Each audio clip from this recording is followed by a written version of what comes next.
3 दुख के कारण। दुख के कितने कारण? 3। या ध्यान से सुनना। पहला कारण होता है काल, समय। कई बार समय दुख लेके आता है। हमने कुछ गलत किया नहीं, लेकिन समय ही ऐसा चल रहा होता है कि दुख आता है। और इसमें भी होता है कि समय का दुख ये भी कह देते हैं कि भाई पूर्व जन्म का प्रारब्ध हम भोग रहे हैं, चलो ठीक है वो छोड़ो। अभी कोरोना काल आया था, वो भी तो समय का दुख है। एक साथ सब दुखी हुए थे, उस समय कोई प्रसन्न नहीं था। तो कभी कभी दुख का कारण क्या होता है? समय। दुख का दूसरा कारण होता है कर्म। जैसा करोगे वैसा भोगना पड़ेगा। आप नहीं बच सकते, नहीं बच सकते, नहीं बच सकते। अगर आपने कुछ किया है गलत, चाहे कितने आप उसके प्रायश्चित कर लो, भोगना तो पड़ेगा, उससे नहीं। हाँ, ये हो सकता है कि भजन मार्ग में आने से, स्वयं को परिवर्तन करने से, अपनी गलतियां स्वीकार करने से, स्वयं का जीवन शुद्ध करने से, जो पहाड़ गिरने वाला था प्रारब्ध के रूप में, अब वो कंकड़ बन के गिरेगा, लेकिन गिरेगा जरूर। वो पहले चोट इतनी देने वाला था, अब इतनी देगा, लेकिन देगा जरूर। तो कर्म लौट करके आता है। तो दुख का पहला कारण काल, दुख का दूसरा कारण कर्म, और दुख का तीसरा कारण स्वभाव। किसी किसी के स्वभाव में ही दुख होता है। उनको कितना भी अच्छा करके दे दो, कितनी भी उनके लिए तुम योग्यताएं कहो, फिर भी दुखी ही रहते हैं। भोजन कैसा बना? हाँ, रोटी बढ़िया बनी, चावल अच्छे बने, सब्जी अच्छी बनी, फिर क्यों मुंह बना हुआ है? पानी ठंडा नहीं है, ठंडा पानी पीने की आदत है मुझे इसी बात से दुखी है। 5 स्टार होटल में रुके, सुबह उठे दुखी बैठे, क्यों भाई क्या बात है? तकिया अच्छी नहीं थी, सब बढ़िया था, प्लो अच्छी नहीं थी, इसी बात से दुखी है। छोटी छोटी चीजों पर नाराज हो जाते हैं, छोटी छोटी चीजों से दुखी हो जाते हैं। ये स्वभाव से दुखी, इनके स्वभाव में दुख है। ये पूरे कार्यकाल में, पूरे अपने उस नियोजन में ये नहीं देखते अच्छा क्या हुआ, ये देखते बुरा क्या हुआ था। आप ब्याह में गए थे भारत, सब बढ़िया हुआ? हाँ बढ़िया था, ठीक था, फिर क्यों इतने दुखी क्यों लग रहे हो? लिफाफा बहुत कम बनाया हमारा इसीलिए दुखी है। गुलाब जामुन में टेस्ट नहीं था, ये दुखी है। ये कोई दुख के कारण होते हैं? इतने भरे संसार में उनके दुख का कारण चींटी सा, और उसी से दुखी रहते हैं। तो तीसरा दुख का कारण क्या है? स्वभाव, काल, कर्म, स्वभाव। और चौथा दुख का कारण, चौथा दुख का कारण क्या है? दूसरे का सुख देखा नहीं जाता, बर्दाश्त नहीं हो रहा है। और ये चौथे वाले जो है ना, इनकी संख्या 80% है पूरे वर्ल्ड में। अपने दुख से दुखी नहीं है ये, दूसरे के सुख से दुखी है कि वो इतना प्रसन्न क्यों है, वो हंस क्यों रहा है। उसको दुखी कौन कर गया? बोले किसी की हंसी मार गई उसको। बोले हंस क्यों गया मेरे आगे, वो इतना प्रसन्न क्यों था। और दूसरे के सुख से दुखी होने वाला व्यक्ति कथा भी सुनता है, मंदिर भी जाता है, तिलक भी लगाता है, लेकिन दूसरे के सुख से दुखी रहता है, वो व्यक्ति भी तामसी भक्त माना जाएगा। तुम भजन करते हो, मंदिर जाते हो, पर दूसरे का सुख सहन नहीं होता आपसे, तामसी। और भगवान अंत में कहते हैं मैया ये मुझे पसंद नहीं है, पर भक्त तो कहलाएंगे। जैसे स्कूल में, क्लास में स्टूडेंट्स तो बहुत सारे होते हैं, सभी टीचर सबको ही पढ़ाता है, पर उसके प्रिय का नाम बोलो तो 5 का नाम बताएगा। बोले क्यों? वो बाकी प्रिय ठीक है, वो आ रहे हैं, बस उनके माता पिता फीस भर रहे हैं, इसलिए वो आते हैं स्कूल, पढ़ने वढ़ने से उनका कोई प्रयोजन नहीं है। मेरे प्रिय तो ये 5 ही हैं। तो इनके लिए ठाकुर जी कहते हैं ये भक्त तो हैं, पर मुझे ये प्रिय नहीं है। ये कौन से भक्त हुए? तामस। अब आओ दूसरे, ये दूसरे भक्त कौन से हैं? राजस। राजस भक्तों के लक्षण क्या है? कि विषयान विसंधाय यश ऐश्वर्यमेव वा अर्चाता वर्चयेद्यो मां पृथग भावस राजस। सोमवार का व्रत रखना है इस बार हमको। किसमें? श्रावण में। क्यों? शंकर जी प्रसन्न नहीं, उनकी प्रसन्नता से हमको क्या होगा? अच्छा पति मिले इसलिए अच्छी पत्नी मिले इसलिए। एकादशी का व्रत क्यों कर रहे हो? बोले ठाकुर जी प्रसन्न हो। नहीं नहीं नहीं, उनकी प्रसन्नता से हमको क्या करना है, इसलिए नहीं, हमारा एक काम बने।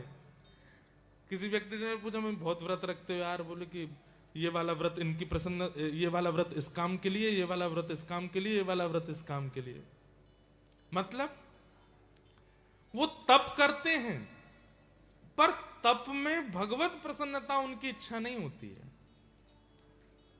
एक बार एक हमारे भारत में एक जगह है, कभी आप लोग जाइएगा, बहुत सुंदर जगह है। नैनीताल से ऊपर 3 महादेव के स्थान हैं, जागेश्वर, बागेश्वर और मुक्तेश्वर। तो वहां पर एक अच्छा, जागेश्वर जो है वो पाताल में है, बागेश्वर जो है वो बीच में है, और मुक्तेश्वर जो है वो हाइट पर है। तीनों में दूरी भी बहुत है, तीनों के दर्शन बड़े सुंदर है। तो वहां एक स्थान है जागेश्वर। जागेश्वर में ऐसी मान्यता है कि रात को मंदिर जब बंद हो जाता है, उसके बाद पति पत्नी हाथ में दिया लेके खड़े होते हैं बाहर, और पूरी रात अगर दिया बुझने ना दें, सुबह मंगला ठाकुर जी की, महादेव की जब होती है तब तक खड़े रहें, और फिर वो दिया पुजारी जी को दें या मंदिर के चौखट पे अगर पधरा दें, सुबह जब मंदिर खुले तो फिर उनको संतान की प्राप्ति होती है, उनको बालक हो जाते हैं। मैं वहां दर्शन करने के लिए गया, बहुत ठंड पड़ती है वहां पर। रात में करीब 7:30-8 बजे मंदिर बंद हो गया, और उसके बाद मैंने जब अपने होटल की खिड़की से देखा तो इतने सारे दंपति खड़े थे हाथ में दिया लिए, और सब पूरी रात खड़े रहे, तड़पते रहे महाराज। इतनी ठंड में ठिठुर रहे हैं, पति आके कभी शॉल उड़ा रहा है, फिर पति हाथ में दीपक ले लेता, फिर पत्नी आके उसके पैर की मालिश कर रही है। इतना परिश्रम देख करके मेरे मन में आया, किसके लिए? एक संतान के लिए।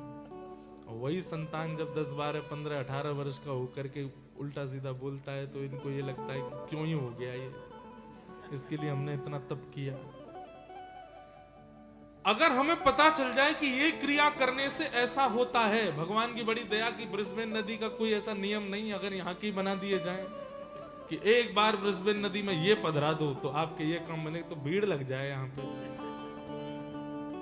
हमको पता चलना चाहिए कि ऐसा करने से ऐसा होता है, तो हम करने में फिर भीड़ की कमी नहीं रहती, सब करने भागते हैं उस चीज को। कभी अगर पता चल जाए कि ऐसी कोई दैवी शक्ति किसी वृक्ष में है, किसी नदी में है, किसी टोने टोटके में है, तो उससे हमने कभी ये क्यों नहीं मांगा कि ठाकुर जी बस हमसे प्रसन्न हो जाएं, हम एक अच्छे इंसान बन जाएं, इसके लिए कभी क्यों नहीं किया?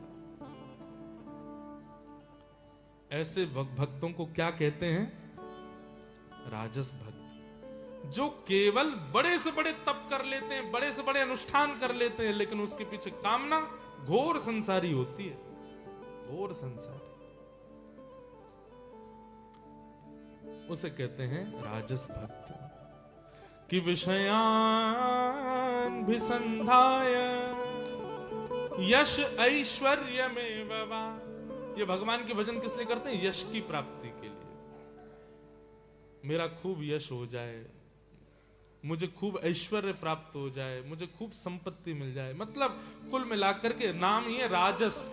जो केवल संपत्ति के लिए ठाकुर जी के सन्मुख जाते हैं, उनको राजस भक्त कहते हैं। ठाकुर जी से केवल मांगने के लिए जाते हैं, और कुछ नहीं है इनके पास में। कई लोगों को देखा मंदिर में जाते हैं, आंख बंद करके ठाकुर जी के आगे फिर मुख चलाते हैं, लगता कोई मंत्र बोल रहे होंगे, नहीं, वो लिस्ट बता रहे हैं अपनी। ऑस्ट्रेलिया का वीजा अप्रूव हो जाए, वहां जाकर के हमको जॉब मिल जाए, उस वाली यूनिवर्सिटी में हमारा नामांकन हो जाए, फिर हमारा PR भी हो जाए, फिर वहीं की कोई कन्या हमको मिल भी जाए, उससे हमारा ब्याह हो जाए, फिर वहीं हम सेटल हो जाएं, हमारे बच्चे बिल्कुल परेशान करने वाले ना हों, अच्छा सा ब्रिस्बेन में घर मिल जाए, रिवर साइड ही मिल जाए। सब ठाकुर जी को बता दिया आंख बंद करके। ठाकुर जी भी आंख बंद करके ही सुनते हैं। मैंने देखा ही नहीं, तुम कौन थे? ऐसे लोगों को राजस भक्त कहते हैं। ठाकुर जी को ये बिल्कुल प्रिय नहीं है। हमारी कही मानिएगा, इस कथा के बाद एक नियम अपना लीजिए कि आज के बाद भगवत दर्शन निष्काम होके करो। आज घर पे फोन कर दिया, बोले हम लेट आएंगे, क्यों मंदिर जा रहे हैं? और क्यों, क्या हो गया? ऐसे देखने जा रहे। हमारा दर्शन की पद्धति क्या है पता? हम कहीं भी ठाकुर जी को देखते हैं, हम ऐसे बात करते, जैसे हम वृंदावन के हैं ना, तो जैसे गांव का आया व्यक्ति दूसरे गांव वाले से मिलता, हम ऐसे ही मिलते हैं ठाकुर। जगन्नाथपुरी जाएंगे, हे जगन्नाथ महाप्रभु कैसे हो, ठीक हो, सब आनंद मंगल। यहाँ पे पंडा पुजारी भोग वोग लगाते हैं कि नहीं आपका? हाँ, खा पी के मोटे तो दिख रहे हो, तो लगता है कि भोग तो लग रहा है आपका। आप ऐसी वार्ता करेंगे ना तो ठाकुर जी भी भावुक हो जाएंगे। अपनी बताने मत जाओ, पूछने जाओ आप कैसे। इतनी दूर हम आए कथा करने के लिए, और बड़े पापड़ बेल बेल के कथा कर रहे हैं हम ऑस्ट्रेलिया में। अब आप सोचो, मेलबर्न से तस्मानिया भाग रहे हैं, तस्मानिया में 12 घंटे रुक के कथा भी कर रहे हैं, घूम भी रहे हैं, फिर यहाँ आ रहे हैं, यहाँ पर भी दोपहर के आए, अब कथा करें, कल गोल्ड कोस्ट पर सिडनी जाएंगे, फिर कैनबरा जाएंगे, फिर वहां से एक दिन के लिए कनाडा जाएंगे ऑस्ट्रेलिया से, एक दिन के लिए बस पहुंचेंगे, लैंड करेंगे सुबह 5 बजे, स्नान ध्यान करके शाम को 5 बजे से कथा करेंगे, और रात में फिर एयरपोर्ट जा करके भारत निकलेंगे। इतना मेहनत हम क्यों कर रहे हैं? इतना परिश्रम हम क्यों कर रहे हैं? डॉलर के लिए? कोई डॉलर के लिए नहीं। यहाँ के हमारी किसी भी कथा में सारे रजिस्ट्रेशन फ्री हैं, किसी से भी ये नहीं कहा जा रहा ये दीजिए, ये सुनाइए, ये करिए। भक्ति पथ ऑस्ट्रेलिया का यहाँ पर गठन हुआ, सबसे पहले सारे पदाधिकारियों को बोल दिया गया कि 1 रुपए का भी आमदनी किसी से मांगनी नहीं है, खुद दे तो छोड़ना नहीं है। हाँ भाई, इतनी महंगी टिकट भी तो हो रही है, मांगना नहीं किसी से 1 रुपया भी, $1 भी नहीं। आइए प्रेम से कथा सुनो और जीवन को बदलो। हमारी सबसे बड़ी दक्षिणा यही हो जाएगी कि आप बदल गए, आपके जीवन में कुछ तनिक परिवर्तन आए, तनिक चेंजेस आ गए। अब आपका लाइफस्टाइल थोड़ा बदला। इस 1-1.5-2 घंटे के सेशन से अगर जरा भी परिवर्तन करके नहीं गए तो मेरा आना व्यर्थ हो जाएगा। यहाँ पर हम उसी वजह से घूम रहे हैं सब जगह। एक बार निष्काम भाव से जाओ, उनसे पूछने जाओ, उनसे बताने जाओ। प्रेम का एक स्वरूप होता है पता है? असली प्रेमी वो नहीं जो इंतजार करता है कि प्रेमी मिले तो अपने पूरे दिन की दिक्कतें बताऊं, वो प्रेमी नहीं होता। जैसे ही प्रेमी मिला, आज सुबह पता है ऐसा हो गया, आज फिर पता है ऐसा, दोपहर में ये हो गया, मेरे पैर में लग गई, मेरे को ये सुना दिया, मेरे बॉस ने मेरी फीस काट ली, ये कर दिया, वो कर। प्रेमी का लक्षण ये नहीं। प्रेमी असली किसको कहते हैं पता है? पूरे दिन सहा और जब प्रेमी आया तो कुछ भी नहीं बोला। कैसे? बहुत अच्छा, आज दिन कैसा? बहुत अच्छा था, सब कुछ बहुत बढ़िया। ये प्रेमी है जो पता भी ना चलने दे अपने प्रेमी को कि उसके जीवन में कुछ है भी। बुरा मत मानिएगा, शिकायतें नहीं होती प्रेम में। प्रेम में शिकायतें नहीं होती। आजकल प्रेम शिकायतों से युक्त हो गया। और ठाकुर जी के सन्मुख भी हम करते क्या है? केवल शिकायतें करते हैं, शिकायतें नहीं। न कोई शिकायत नहीं, कोई जी कर लो जो है तेरी मर्जी, सुख दो या गम जो प्रेम से सहूं, जहां ले चले वहीं मैं चलूं, जहां ले चलोगे वहीं मैं चलूंगा, जहां ले चलोगे वहीं मैं चलूंगा।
जो है तेरे में।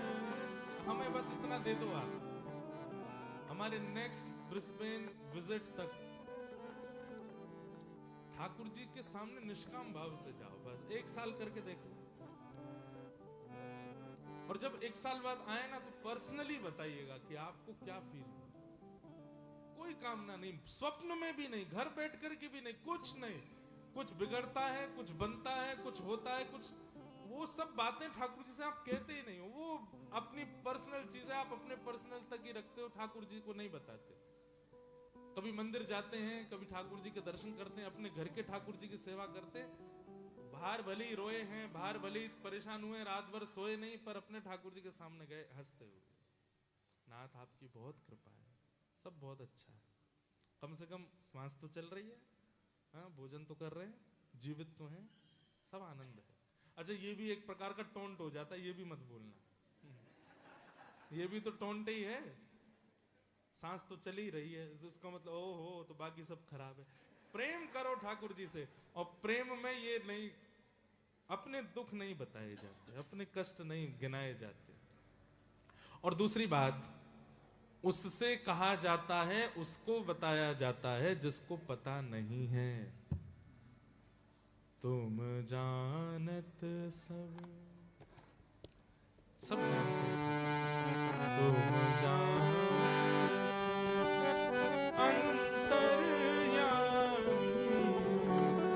अंतर्यामी जीवन का उद्धार होता है। वृद्धावस्था हो चुकी थी उसकी, उसने कहा भैया हमने आज तक गैया ही चराई है, हमने कभी गुरु पुरु तो देखे ही नहीं। किसी संत से सुन लिया उसने कि गुरु होना चाहिए। सीधे लोगों का ये भी नियम होता है, कोई कुछ कह दे ऐसा कर लो तो वो वैसे बेचारे किसी ने कह दिया तो करना पड़ेगा। एक व्यक्ति को मैंने देखा, उसके 5 उंगली में अंगूठियां थी और एक उंगली में तो 2-2 थी। मैंने कहा भैया ये क्यों पहनते हो इतने? तो बोले ये उन्होंने बताई, ये इनने बताई, ये इनने बताई, ये इनने बताई, और ये फिर एक पत्नी ने भी पहनाई थी तो वो मैंने कहा वाह भाई, तुम 5 उंगलियां हैं, ठाकुर जी ने 5 उंगली दी, तुमने 7 तो अंगूठी पहन रखी है उसमें। सीधे लोग होते हैं, कई बार ऐसे मान लेते हैं किसी की भी जो कह दे। तो गोपाल बड़ा सीधा था। महापुरुष ने किसी ने कहा भाई जीवन में गुरु नहीं हो तो उद्धार नहीं हो सकता। वास्तविकता तो देखो ऐसी है, जीवन में अगर दीक्षा ना हो तो चलेगा, दिशा होनी चाहिए।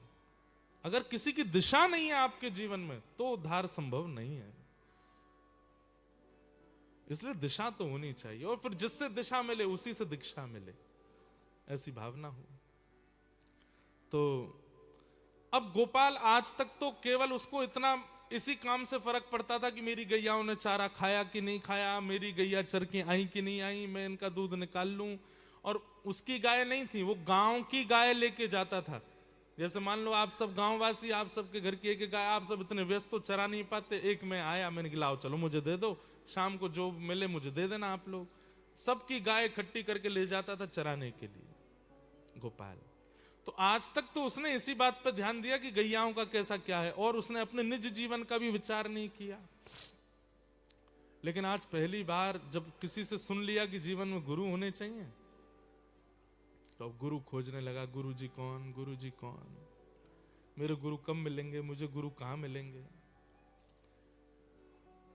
एक दिन एक महात्मा आए, और महात्मा की जटा देख करके, कमंडल देख के, रूप देख करके गोपाल बोला यही मेरे गुरु जी हैं, इनको ही बना लूं। चरणों में गिर गया, बोले महाराज मुझे गुरु दीक्षा दे दो आप। सब लोग ध्यान से सुनिएगा।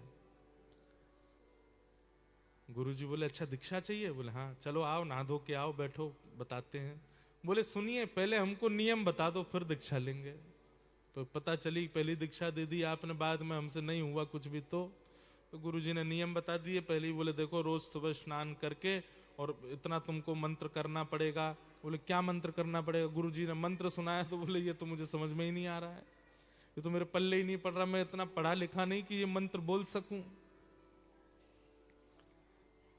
कोई और चीज बता दो। गुरुजी बोले भाई अब जो परंपरा है वही तो बताऊंगा, ऐसे थोड़ी मनगढ़ंत कुछ भी बता दूंगा। बोले देखो भगवान हम आपको बहुत स्पष्ट बता दें, हम तो गैया चराते हैं और कई बार स्नान भी नहीं करते, सुबह उठते हैं, सबकी गैया समेटी, सिर पर स्वाफा बांधा, निकल गए, गैया चरा करके लाते हैं। हमारा तो स्नान भी नहीं हो पाता कई बार।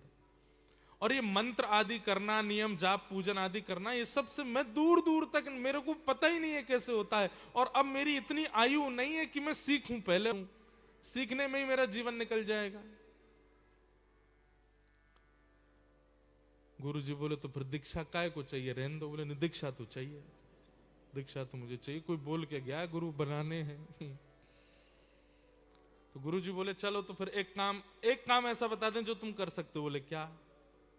तुम्हें ही निवेदित भोजन करें। भोजन करते हो रोज? बोले हाँ।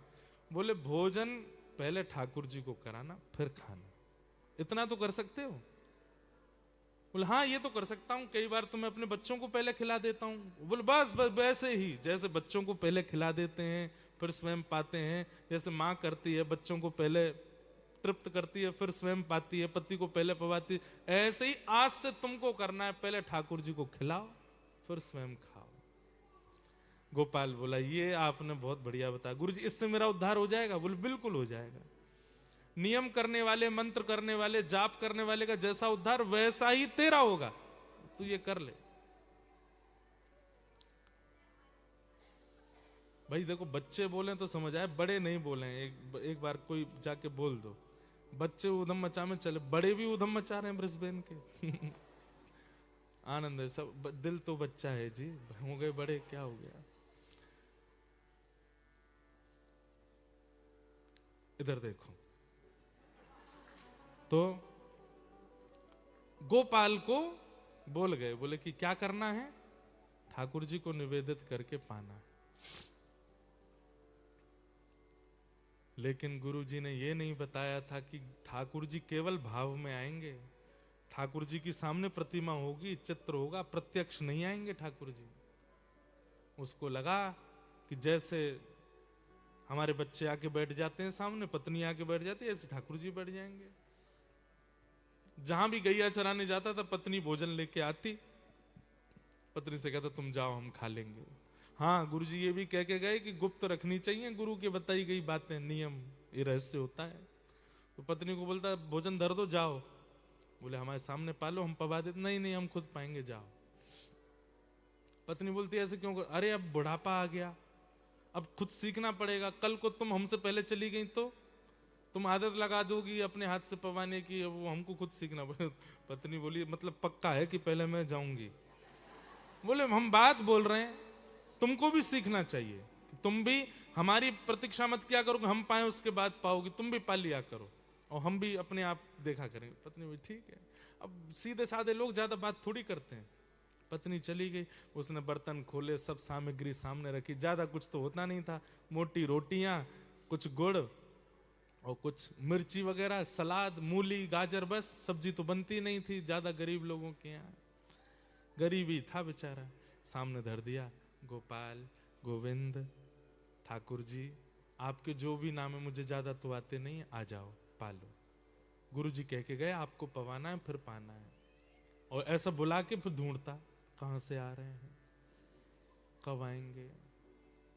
गुरु जी परिचय तो बता के नहीं गए कि वो दिखते कैसे हैं, आएंगे भी कि नहीं आएंगे।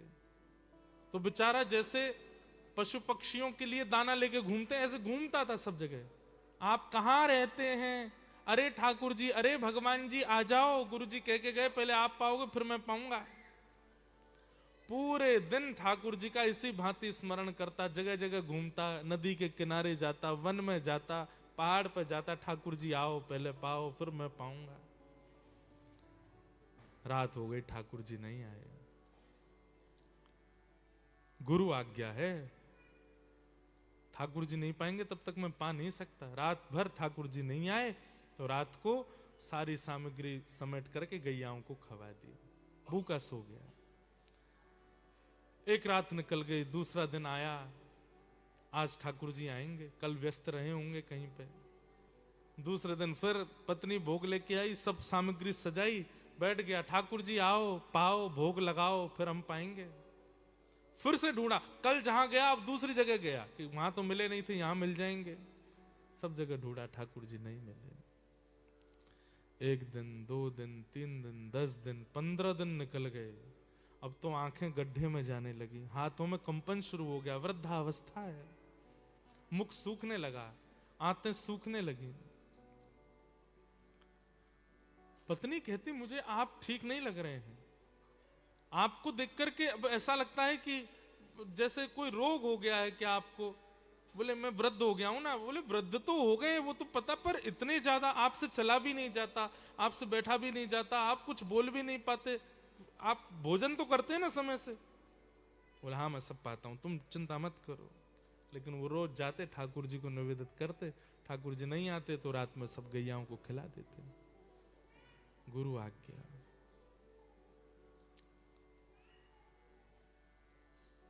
जब अनेक दिन निकल गए, बस अब इनको लगा ही था कि अब मैं जीवित नहीं रहूंगा, मेरे प्राण चले जाएंगे। पत्नी भोजन लेकर के आई, अचेत अवस्था जैसी हो रही थी। पत्नी ने कहा मैं खिला दूं आपको। बोले नहीं नहीं, रख जाओ, मैं खा लूंगा और तुम जाओ वापस। सामने सामग्री रखी है। और बंधुओं एक बात आपको बता दूं, महाभारत में ऐसा लिखा है, दुनिया में सब जीता जा सकता है लेकिन इसको नहीं जीता जा सकता। जीव कंट्रोल नहीं होती है। वासुदेव जरा कष्टम कष्टम निर्धन जीवनम, पुत्र शोक महाकष्टम कष्टात कष्ट करित क्षुधा। भूख लगी हो, भोजन सामने रखा हो और कोई व्यक्ति ना खावे, ऐसा हो नहीं सकता। ज्यादा से ज्यादा 2-4 दिन अपने मन को मार लेगा, 10 दिन मार लेगा, उससे ज्यादा नहीं मार सकता। बोले कि ये अकाट्य सत्य है, सबका त्याग हो सकता है लेकिन भोजन का त्याग नहीं कर सकता व्यक्ति। उसने नहीं पाया। अंतिम क्षण चल रहा था, ठाकुर जी को बुला रहा था। इतने में ही मुरली मनोहर श्याम सुंदर साक्षात प्रकट हो गए। प्रकट होकर के उसके सामने जैसे ही आए तो जितनी उसके अंदर ऊर्जा नष्ट हो चुकी थी, सारी ऊर्जा पुनः वापस आ गई। नेत्र खुल गए, ठाकुर जी का साक्षात्कार हो गया। ठाकुर जी सन्मुख खड़े हैं और सन्मुख खड़े ठाकुर जी को देख करके गोपाल नेत्रों से अश्रु प्रवाह होने लगा। ठाकुर जी के आगे वो सूखी रोटी और वो सब चीज सामग्री धर दी। भगवान बड़ा विलंब लगाया आपने आने में, अब पा लीजिए। सामान्य सी रोटी और वो जो सामग्री थी उसको ठाकुर जी पा रहे थे बैठ के, और इतने भावुक हो रहे थे गोपाल के उस प्रेम भाव पर। ठाकुर जी ने कहा अब हमने पा लिया, अब तुम भी पाओ। तो जैसे ठाकुर जी देखा तो उसके हाथ कांप रहे थे। तो ठाकुर जी बोले तुम रुको, हम पवाते हैं। और अपने हाथ से ठाकुर जी गोपाल को पवा रहे। ऐसा अद्भुत भाव ठाकुर जी को लगा। उसी समय ठाकुर जी ने आज्ञा कर दी, गोपाल अब तुम पृथ्वी पर मत रहो, चलो हमारे साथ। भगवान ने उसका हाथ पकड़ा, हृदय से लगाया और अपने संग नित्य लीला में उसको ले गए। केवल एक गुरु की सामान्य सी आज्ञा को सर्वोद्धार मान करके करने लगा गोपाल चरवाह, और ठाकुर जी प्रत्यक्ष प्रकट हो गए। जीवन की परिस्थितियां ये ठाकुर जी के द्वारा प्रदत्त प्रसाद है, इसकी बहुत शिकायतें मत कीजिए। कई बार सह लेना चाहिए। और कोई गुरु अगर आज्ञा कर दे, आचार्य अगर आज्ञा कर दें, भगवत जन अगर आज्ञा कर दें, तो उसके ऊपर तो बिल्कुल विचार नहीं करना चाहिए, कर लेना चाहिए। बस वो उसके सूत्र में, उसके भावों में ही ठाकुर जी बैठे हैं मिलने के लिए, बस उसका पालन आप कर लो। तो राजस भक्त जो केवल विषय की कामना करते हैं, भगवान कहते हैं ये भी मुझे प्रिय नहीं है। और तीसरे आते हैं सात्विक भक्त। सात्विक भक्तों के लक्षण क्या हैं? कि कर्म निर्हार मुद्दिश्य परस्मिन् वा तदर्पणम् यज्ञे दष्टव्यमृत वा पृथग भाव सात्विक। सात्विक भक्त का लक्षण ठाकुर जी क्या बता रहे हैं? कर्म निर्हार मुद्दिश्य परस्मिन् वा तदर्पणम्। बोले कर्म करता है और कर्म करते समय ये स्थिति रखता है कि हे नाथ बस कृपा बनाए रखना, मेहनत मैं करूंगा, परिश्रम मैं करूंगा, कृपा आप बनाए रखना। और फिर जो भी करता है उसकी उपलब्धि जब उसको मिलती है तो उपलब्धि मुझे अर्पित कर देता है। मैंने नहीं किया, सब ठाकुर जी ने कराया, मैं तो केवल माध्यम था, सब ठाकुर जी की कृपा है। ये सात्विक भक्त है। कुछ भी करेंगे, आपका घर बहुत अच्छा है भैया, हमारी सामर्थ्य तो नहीं, ठाकुर जी ने दिलवाया है। आपके बच्चे बहुत अच्छे हैं, सब ठाकुर जी की कृपा है। आपका व्यवहार बहुत मधुर है भैया, सब ठाकुर जी की कृपा, सत्संग करते हैं, गुरुदेव की कृपा है, बस उन्हीं की कृपा से सब हो रहा है। मतलब हर भाव में क्या रखता है कि भगवत कृपा है मेरे ऊपर। ये सात्विक भक्त। आप कहेंगे महाराज जी तो फिर एंड हो गया, इससे ऊपर भी कोई होता है क्या? ठाकुर जी से मैया ने कहा ये सात्विक आपको प्रिय हैं, तब मैया से ठाकुर जी कहते हैं अच्छे लगते हैं, बहुत प्रिय नहीं है। तो फिर आपको बहुत प्रिय कौन है? तब भगवान चौथे भक्तों के बारे में बताते हैं, इनको कहते हैं निर्गुण भक्त। कौन से भक्त? निर्गुण। तो सात्विक समझ में आ गया। सात्विक कौन? जो अपनी प्रत्येक क्रिया, अपने प्रत्येक कर्म, अपने प्रत्येक विचार, सबके लिए यह भाव रखता है कि सब भगवत कृपा है, मेरी कोई सामर्थ्य नहीं थी। लेकिन ठाकुर जी कहते हैं मुझे निर्गुण प्रिय है। और निर्गुण भक्त के लक्षण क्या हैं? ध्यान से सुनो। आज निर्गुण भक्त के बारे में थोड़ा बताएंगे, फिर निर्गुण भक्त की विशेष व्याख्या कल गोल्ड कोस्ट में करेंगे। अब तो आना पड़ेगा सुनने के लिए। तो निर्गुण भक्त कौन है? कि लक्षणम भक्ति योगस्य निर्गुणस्य हृदाहतम् अहैतुक्य व्यवहिता या भक्ति पुरुषोत्तम सालोक्य साष्टि सामीप्य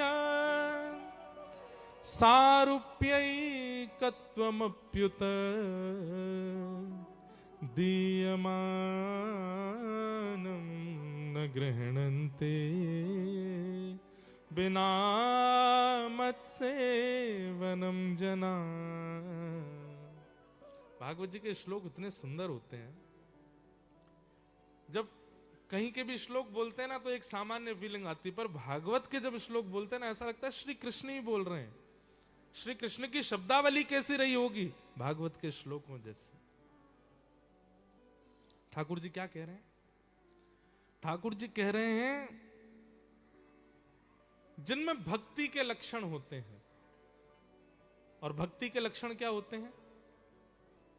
वाग्गदगदा द्रवते यस्य चित्तम रुदत्य भिक्षणम हसति क्वचिच्च विलज्ज उद्गायत नृत्यते च मद्भक्ति युक्तो भुवनम पुनातु। सबसे पहला बोले मेरी कथा सुनकर के जिसकी वाणी गदगद हो जाती है, वो कुछ बोल नहीं पाता, बस उसका कंठ अवरुद्ध हो जाता है। और अवरुद्ध कंठ से कई बार उसके नेत्रों से अश्रुपात होने लगते हैं। कभी वो हंसने लगता है, कभी वो रोने लगता है मेरा चिंतन करके।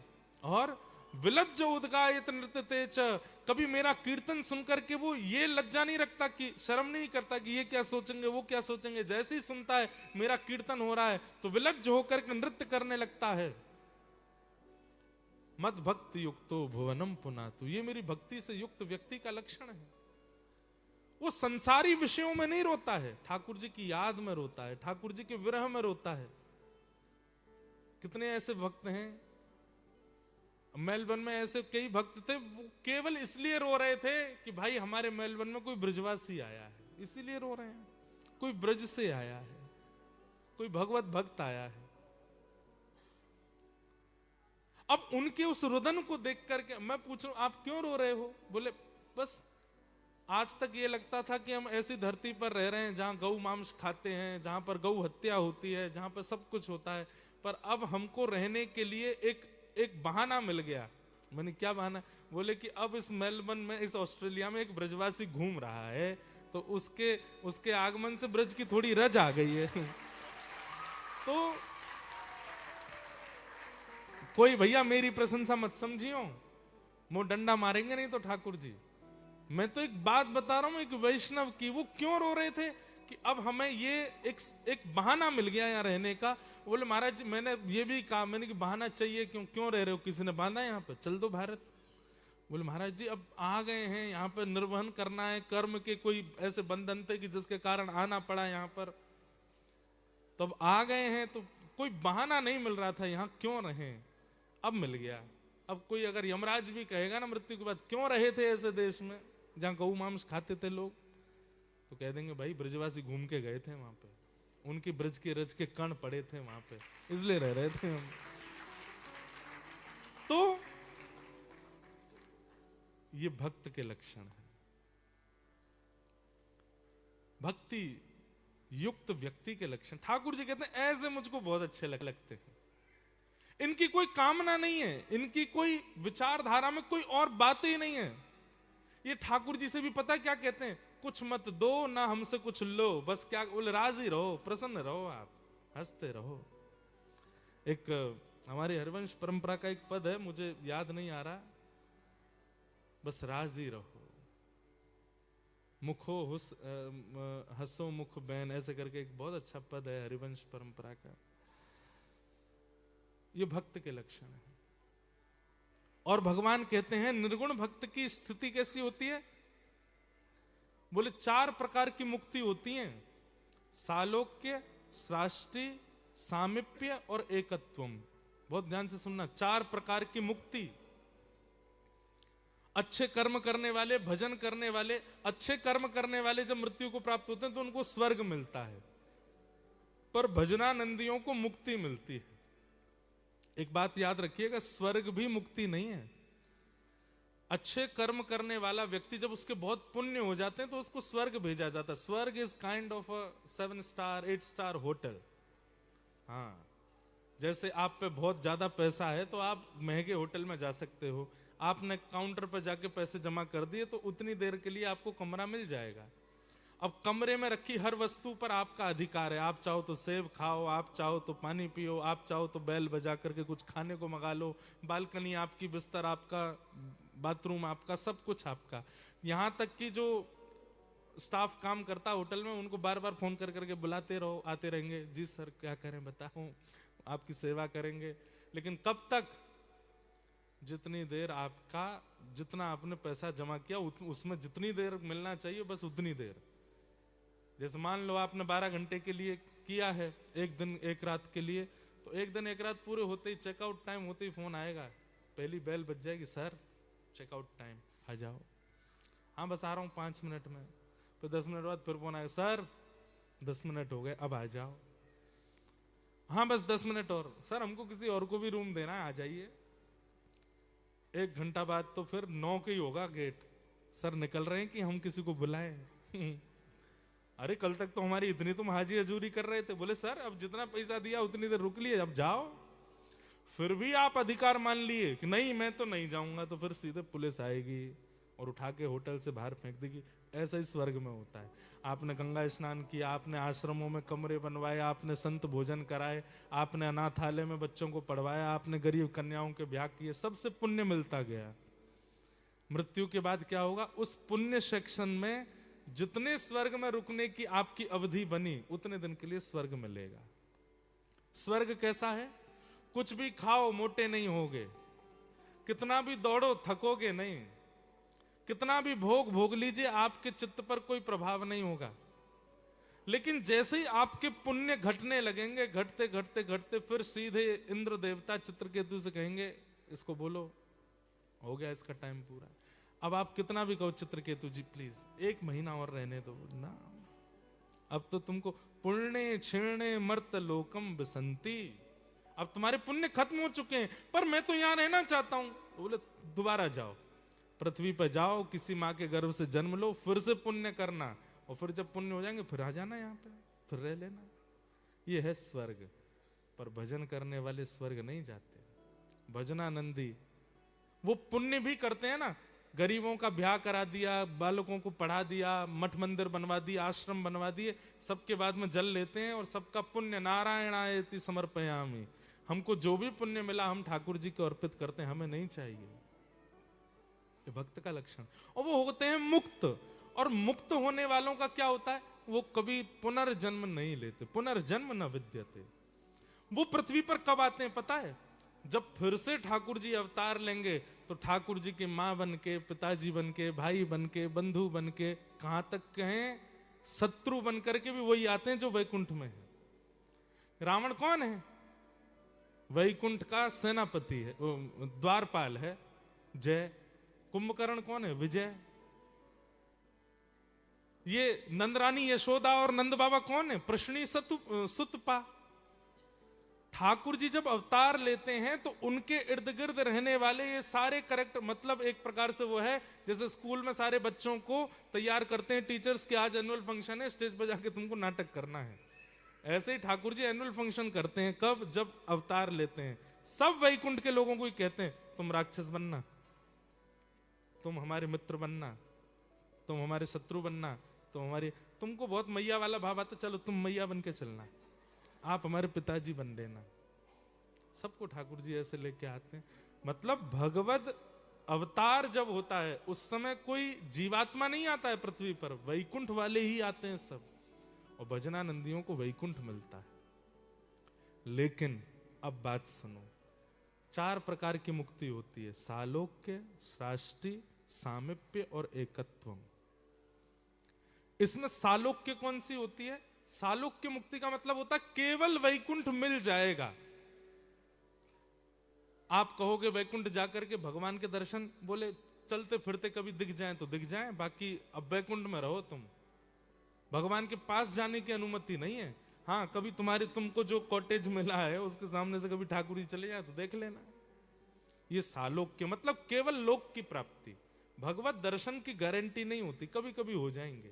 ओ देखो वो वन में ठाकुर जी घूम रहे हैं दूर, सालोक्य। दूसरी होती है शाष्टी। शाष्टी का मतलब क्या होता है, ठाकुर जी की कोई सेवा मिल जाएगी आपको, या तो द्वारपाल की मिल जाएगी, या रथ चलाने की मिल जाएगी, या ठाकुर जी को भोजन बनाने की मिल जाएगी, कपड़े वपड़े धोने दाने की मिल जाएगी, ठाकुर जी की सभा में बैठने की मिल जाएगी, आदि आदि जो भी। फिर तीसरी है सामीप्य। तीसरी मुक्ति कौन सी, सामीप्य मतलब बहुत निकटता मिल जाएगी, ठाकुर जी के संग रहने को मिले, खाने को मिले, डोलने को मिले, जैसे उद्धव, जैसे सुदामा जी, जैसे ठाकुर जी के अन्य अन्य सखा, श्रीदामा, मधुमंगल, ये सब ठाकुर जी के सखा, ये सामीप्य। नंद बाबा, यशोदा, रोहिणी मैया आदि आदि, इन सबके कैरेक्टर मिल सकते हैं। और फिर चौथी मुक्ति होती है एकत्वम, मतलब आप और ठाकुर जी एक हो गए, अब आप विलग नहीं हो, उनमें ही रमते हैं, उनमें ही रहते हैं, उनमें ही विराजते हैं, उनके संग ही। ये 4 प्रकार की मुक्ति।